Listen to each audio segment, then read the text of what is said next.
الصراع الإخباري. النهارده معانا مفاجأة كبيرة جدا، معانا المستشار محمود أبو الخير، يكشف لنا يعني الحقيقة كاملة عن التنحي عن القضية بتاعة الشاب اللي اعتدوا عليه 9 من الأشخاص ولبسوه لبس خليع ومشوا بيه في القرية. وطبعا هو بعد ما شاهد الحاجة ديت قال أنا مش هبقى معاكم في التحقيقات، ورفض وتنحى. تعالوا نعرف إيه المفاجأة. وكمان البنت قالت في النيابة إن أنا ما اتخطفتش، ويعني مفاجآت كبيرة جدا هنعرفها من معالي المستشار محمود اللي تنحى عن القضية بعد ما عرف أسبابها. مساء الخير يا فندم. مساء النور. اخبار حضرتك عامل ايه؟ مساء حضرتك طيب؟ الحمد لله. طيب. احنا اولا بنشكرك على الموقف النبيل بتاع حضرتك برضو، انك تنحيت عن القضيه بعد ما عرفت الملامسات الخطيره بتاعتها. كلمنا بقى عن القضيه جات لك ازاي؟ بالامس اتصل بيا والد الفتاه وابلغني ان بنته تعرضت لوقع خطف. تمام. سيرنا على الموضوع ده كده عادي. رحنا المركز شرطه بنها حوالي العصر كده، بعد العصر مباشره. سالنا عن الموضوع. كان الموضوع كله ان احنا نعرف ان البنت تعرضت لوقعه خطف، وما كنتش اعرف لسه قصه الفيديو. تمام. انتشر الفيديو بالليل. كلمني حد من اهل البلد، احنا كلنا طبعا بلد واحده. تمام. كلمني حد من اهل البلد. انت حضرتك من نفس البلد بتاعه اللي حصل فيها الواقعه؟ تمام. كلمني استاذ حماده دبور. وقال لي يا استاذ محمود الوضع بيقول 1 2 3. قلت له والله يا استاذ حماده انا مش هقدر اتنحى كده الا لما اعرف حقيقه الواقع.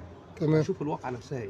لو الواقعه ان الولد ده هو خطف البنت دي، انا مع الولد ده ولو الجمهوريه كلها ضده. تمام. وحقه هو بقى بالقانون ياخده. تمام. بالنسبه لواقعته هو، واقعه الفيديو اللي انا عرفته وشفته بعد كده.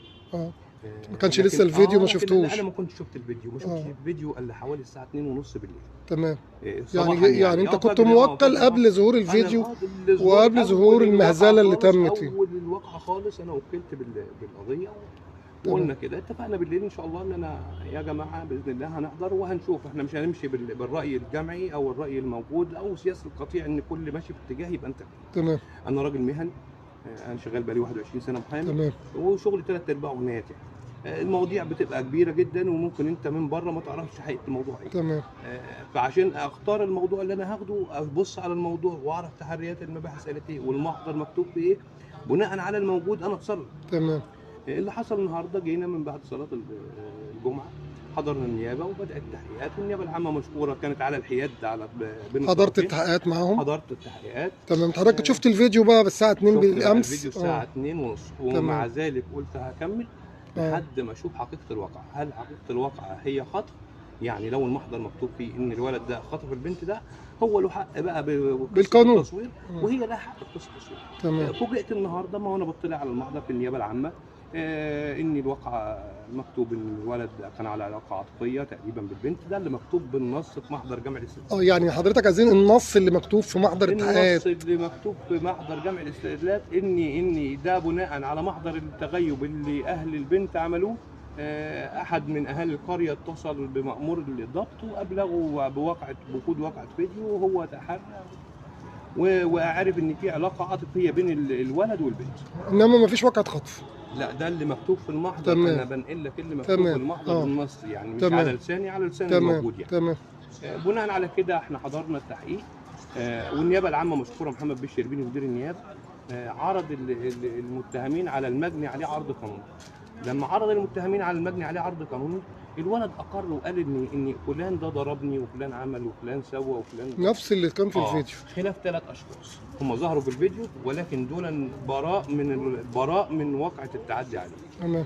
فقدام محمد بيه الشربيني ابلغته يا فندم انا هتنحى عن الحضور بالنسبه لل6 متهمين، وهحضر فقط بالنسبه ل3 متهمين الغير متورطين اللي هم ظهروا في الفيديو وليس لهم علاقه بالواقع. يعني هو الولد نفى ان ال3 دول كانوا موجودين. ال3 دول منهم احد الافراد من الزقازيق قريب الطرف الثاني قريب البنت، و2 من اهليه البلد.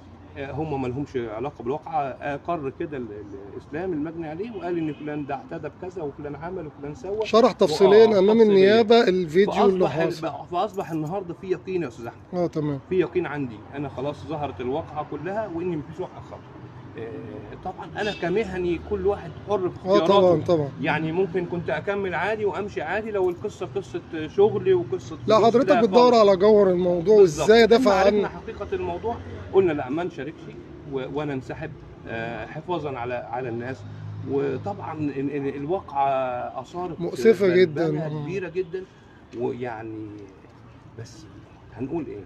في رساله بسيطه جدا ممكن نقولها.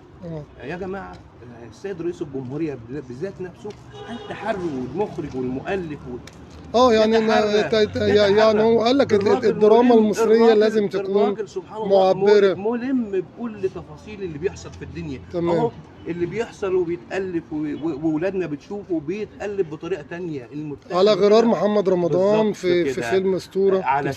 علشان كده مشكورا السيد رئيس الجمهوريه ايه؟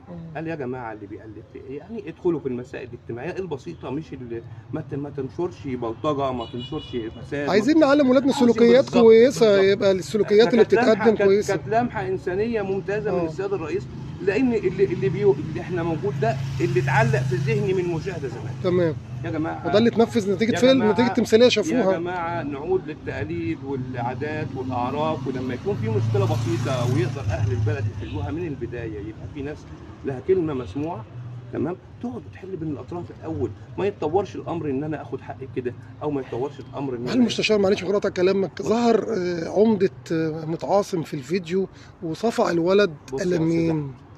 صلى على سيدنا محمد. انا كمحمود ابو الخير اسال لو كنت موجود في الفيديو وصدر مني لفظ او صدر مني حركه، انا مسؤول. تمام. في جمهوريه مصر العربيه اللي بيبلغ سن الرشد مسؤول عن تصرفاته كامله. تمام. كل يسال بما قدم وكل يفضي الى ما قدم. تمام. فدي ده موضوع واضح للكل، لكن لا نقدر ندين ولا نقدر نقول. ده الجهه التنفيذيه في البلد. تمام. يعني هو طب حضرتك لما تنحيت بقى كان رد فعل والله انا ابلغت الموكلين، ابلغت الناس، اتصلت تليفونيا بالناس، قلت لهم يا جماعه انا مش هقدر اكمل. كل واحد يا استاذ احمد، انا مهنتي دي مهنه مش وظيفه. التعليقات هنا كلها جميله، بتقول سياده المستشار من الشخصيات المحترمه وشخصيه محترمه جدا، وتعليقات كلها جميله. انا برضو اتغاضى عن اي حد ممكن يذكر يقول لا يا جماعه والله لو كنت كملت قصه لها قصه فلوس ولا حد يمنعني ان انا اكمل. الزملاء المحامين عن المجني عليه ناس افاضل، ناس محترمه، وكان الحضور بسيط. النيابه العامه ادت لكل ذي حق حقه، تمام. النيابه سالت المجني عليه منفردا وسالت المجني عليها منفرده. انت حضرت التحقيق كامله سياده المستشار؟ حضرت التحقيق بالنسبه يعني الاسلام حين العرض القانوني. البنت ما حضرش معاها لا انا ولا هو.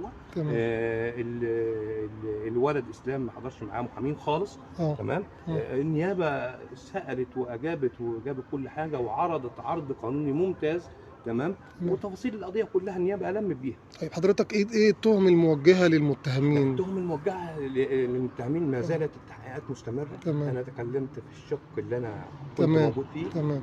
ما اقدرش افتي. تمام. لان القيد والوصف اللي تشبهه النيابه العامه على الواقع. تمام. بما لها من اوراق ومن تحريات اداره بحث. تمام. احنا في نهايه اللقاء بنشكرك جدا سياده المستشار محمود ابو الخير، وطبعا يعني حضرتك ليست المرة الأولى أن تكون المرة الأخيرة في أنك تتحرى الدقة في قضاياك قبل أن تبص عليها.